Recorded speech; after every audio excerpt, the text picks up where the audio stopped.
why did Grace extend this invitation in the movie Sinners? Now, that was a pivotal scene. Obviously, it brought on the full combination of everything that was happening. Grace's logic being that her daughter was out there and that if they didn't take care of this now, they would go get her daughter, which is correct. I think if she had thought about it, they had time. The sun was going to be coming up soon. They could have waited till the sun comes up, then gone after the vampires. Obviously, they don't know a lot about vampire lore at this point. This is her first introduction into vampires, so I'm not going to hold her to the hard rules.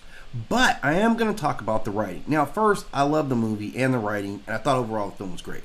But this is one thing that's kind of been sticking in my craw, as they say. Why her invitation actually doesn't make sense.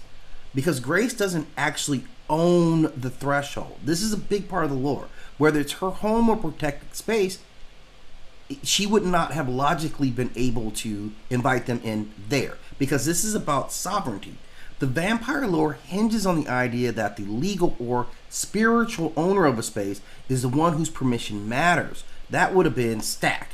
If Grace was just a guest, a child, or a tenant, she technically doesn't have the authority to break the boundary.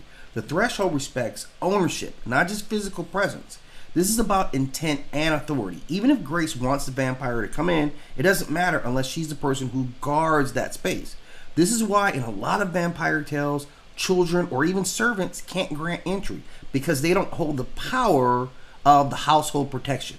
It's symbolic and legal power. When you think of it, Grace giving permission is like a child handing over a house key, right? She wants to give access, but the lock isn't key to her authority. In ancient terms, the household gods or ancestral spirits recognize the owner's command, not just anyone's in the house. So why did they break this rule? Well, maybe this is a deliberate subversion. These are very sharp writers. Maybe to show the vampire's power isn't just bound to our human rules, or maybe it was just a mistake in the lore, a vehicle to get the story to move along, and they chose her as a character because she had more reason to want to, invite them in and ultimately lose it. But again, we go back to why in classic vampirism or vampire lore, it should not, because she is not the legal occupant. But vampire rules have been warped and weakened over time. But there is possibly also a deep metaphor in the Grace. Her being this character that was, from what we could see, purely innocent in that regard.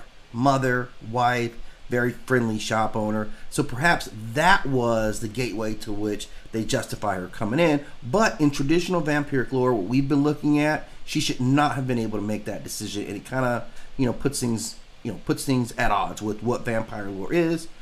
But despite that, I think they did a brilliant job with the rest of the film.